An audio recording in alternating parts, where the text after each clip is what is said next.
اس کے بعد جو ہے تیمم کے مختلف اسباب ہیں، تو ان اسباب میں مختلف چیزیں ہیں کہ پانی آپ کے پاس ہے یا نہیں ہے، یہ یوں کر لیں اس کو، پانی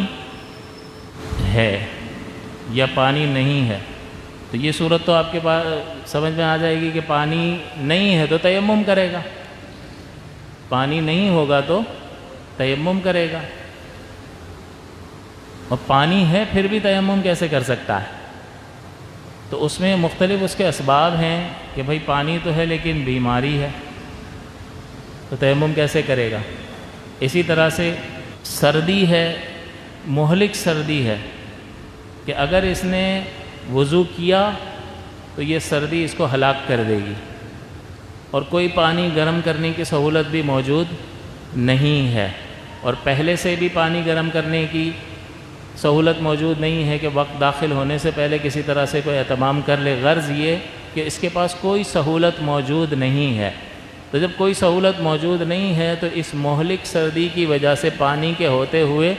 تیمم کی اجازت ہوگی، یعنی یہ سبب بنے گا تیمم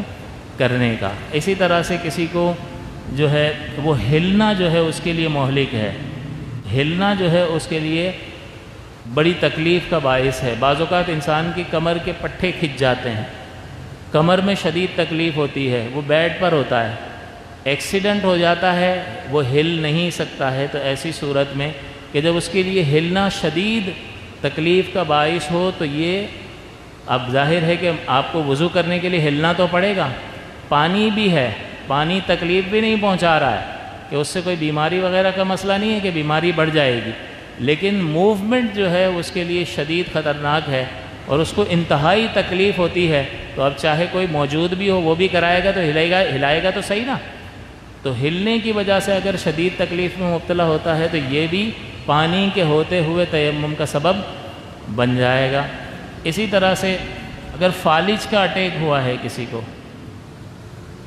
اور وہ از خود جو ہے وضو نہیں کر سکتا اور کوئی ایسا نہیں ہے جو کرا سکے، یہاں تو اگر کوئی ہوگا تب بھی ہلنا ہی اس کو تکلیف دے رہا ہے، تو چاہے وہ خود کرے یا کوئی کرائے اس کو ہلنا تکلیف دے گا اور اس میں اس کو ہلنا پڑے گا، لہٰذا یہاں کسی کے ہونے نہ ہونے سے فرق نہیں پڑتا۔ لیکن فالج کا اگر کسی کو اٹیک ہوا ہے تو اس کے اپنے اعضاء تو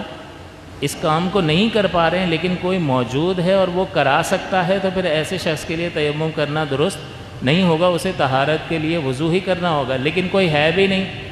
کہ اس کو تیمم کرا سکے، تو پھر ایسا شخص جو ہے کہ جس کا جسم ہی کام نہیں کر رہا ہے، فالج ایک مثال دے دی، آپ اور بھی مثالیں بیماریوں کی لے سکتے ہیں، تو وہ بیماری بھی سبب بنے گی پانی کے ہوتے ہوئے تیمم کا سبب بنے گی۔ اسی طرح سے قافلہ چھوٹ رہا ہے، ٹرین چھوٹ جائے گی،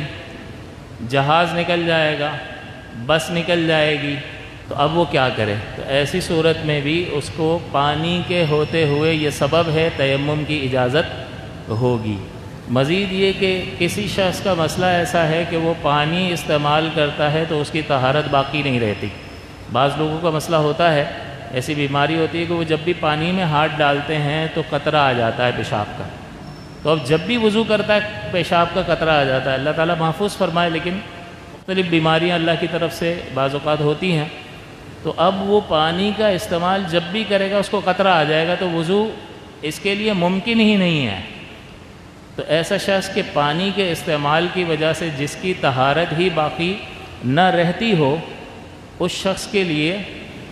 عذر ہوگا کہ اب پانی ہے، یہ پانی استعمال بھی کر سکتا ہے، لیکن پانی مفید طہارت نہیں ہے اس کے لیے، تو پانی کا استعمال اگرچہ وہ کر لے تو اس کو کوئی فرق نہیں پڑے گا، لیکن مفید طہارت نہیں ہے۔ تو جب مفید طہارت ہی نہیں ہے تو پانی استعمال کیوں کر رہا تھا؟ طاہر ہونے کے لیے، اور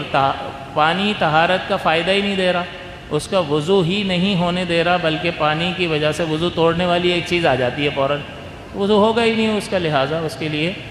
یہ جائز ہے کہ وہ تیمم کر لے۔ اسی طرح